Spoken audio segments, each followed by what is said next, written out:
ಸಿದ್ದರಾಮಯ್ಯನವರು ಹೇಳಿದಿರುವಂತಹ ಸೂತ್ರ ಯಾವ ಸ್ವರೂಪದ್ದು ತಮ್ಮ ಕುರ್ಚಿಯ ಸುತ್ತಲೂ ಅನ್ನೋದನ್ನು ನಿಮಗೆ ಹೇಳ್ತೀನಿ. ಬಹಳ ಮುಖ್ಯವಾಗಿ ಇಲ್ಲಿ ಸಿಎಂ ಅವರು ಜಾತಿ ಗಣತಿಯ ಬ್ರಹ್ಮಾಸ್ತ್ರ ಪ್ರಯೋಗಕ್ಕೆ ಮುಂದಾಗಿದ್ದಾರೆ. ಅದರಲ್ಲಿ ಮುಖ್ಯವಾಗಿ ಮೂಢ ಸಂಕಷ್ಟದಿಂದ ಸಿಎಂ ಕುರ್ಚಿಗೆ ಕಂಟಕ ಎದುರಾಗುವಂತಹ ಸಾಧ್ಯತೆಗಳನ್ನು ಗೋಚರಿಸ್ತಾ ಇದ್ದಾವಲ್ಲ, ಇದೇ ಕಾರಣದಿಂದಾಗಿ ಸಿದ್ದರಾಮಯ್ಯನವರು ಈಗ ಜಾತಿ ಗಣತಿಯನ್ನು ಅಹಿಂದ ಬಲ ಹೆಚ್ಚಿಸಿಕೊಳ್ಳೋದಕ್ಕೆ ಸಿದ್ದರಾಮಯ್ಯನವರು ಈ ತಂತ್ರಗಾರಿಕೆಯನ್ನು ಹೆಣೆದಿದ್ದಾರೆ.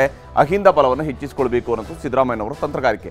ಜಾತಿ ಜನಗಣತಿ ವರದಿ ಮಂಡನೆಗೆ ಇದೇ ಕಾರಣಕ್ಕಾಗಿ ಅವರು ತೀರ್ಮಾನವನ್ನು ಕೈಗೊಂಡಿದ್ದಾರೆ. ಯಾಕೆಂದರೆ ಇಲ್ಲಿ ಅಹಿಂದ ವರ್ಗಗಳದ್ದು ಸೈಜ್ ಬಹಳ ದೊಡ್ಡದು, ಅವರ ಜನಸಂಖ್ಯೆ ಬಹಳ ದೊಡ್ಡದು ಅನ್ನುವಂಥದ್ದನ್ನು, ಅಹಿಂದ ಮತಗಳೇ ನಿರ್ಣಾಯಕ ಎನ್ನುವಂಥ ಸಂದೇಶವನ್ನು ಇಲ್ಲಿ ತೋರಿಸುವಂಥದ್ದು. ಅಹಿಂದ ವರ್ಗಗಳ ಒಟ್ಟು ಜನಸಂಖ್ಯೆ, ಅದರ ಮೂಲಕವಾಗಿ ಇರುವಂಥ ಅಧಿಕಾರದ ಬಲ, ಜಾತಿಯ ಬಲ, ಪಕ್ಷದಲ್ಲಿನ ವಿರೋಧಿಗಳು ಮತ್ತು ವಿರೋಧ ಪಕ್ಷಗಳಿಗೂ ಕೂಡ ಎಚ್ಚರಿಕೆಯ ಸಂದೇಶವನ್ನು ಈ ಮೂಲಕವಾಗಿ ರವಾನಿಸಬಹುದು ಅಂತೇಳಿ. ಆದರೆ ಈ ವಿಚಾರಕ್ಕೆ ಡಿ ಕೆ ಬ್ರದರ್ಸ್ ಅವರ ವಿರೋಧ ಇದ್ದೇ ಇದೆ.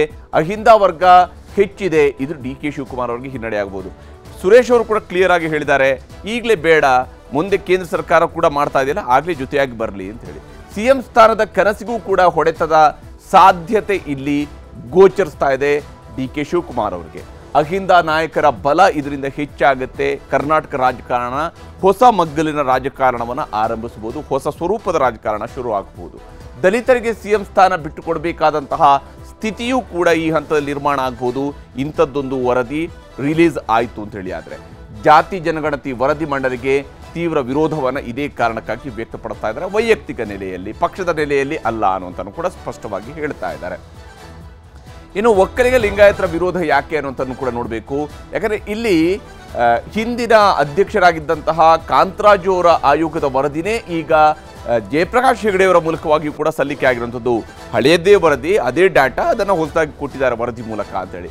ಮನೆ ಮನೆಗೆ ತೆರಳಿ ಸರಿಯಾಗಿ ಮಾಹಿತಿ ಸಂಗ್ರಹಣೆಯನ್ನು ಮಾಡಿಲ್ಲ, ಸ್ಯಾಂಪಲ್ ಸರಿಯಾಗಿ ಸಂಗ್ರಹಿಸಿಲ್ಲ ಅನ್ನುವಂಥದ್ದನ್ನು ಇಲ್ಲಿ ಶಾಮನೂರು ಶಿವಶಂಕರಪ್ಪ ಅವರು ಕೂಡ ಹೇಳಿದ್ದಾರೆ. ನಮ್ಮನಿಗೆ ಬಂದಿಲ್ಲ ಅನ್ನುವಂಥ ಮಾತುಗಳನ್ನು ಹೇಳ್ತಿದ್ರು.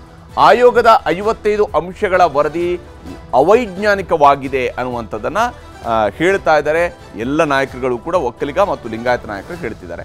2015ರಲ್ಲಿ ರಾಜ್ಯದ ಜನಸಂಖ್ಯೆ 5.40 ಕೋಟಿ ಅಂತ ಇತ್ತು, ಅದರಲ್ಲಿರುವಂತಹ ವರದಿಯ ಪ್ರಕಾರವಾಗಿ ಇದ್ದಂಥದ್ದು. ಆದರೆ ಆಧಾರ್ ವಿವರಗಳ ಪ್ರಕಾರ 6.90 ಕೋಟಿಯಷ್ಟು ಜನಸಂಖ್ಯೆ ಇತ್ತು. ಹೀಗಾಗಿ ಬಹಳ ವ್ಯತ್ಯಾಸ ಇದೆ ಇಲ್ಲಿ ಅಂತೇಳಿ. ಉಳಿದ 1.5 ಕೋಟಿಯಷ್ಟು ಜನಸಂಖ್ಯೆಯ ವಿವರವನ್ನು ಕಲೆ ಹಾಕಿಲ್ಲ ಅನ್ನುವಂಥ ಅರ್ಥ ಇದರಿಂದ ಬಂದಿದೆ ಅನ್ನೋದನ್ನು ಹೇಳ್ತಾರೆ.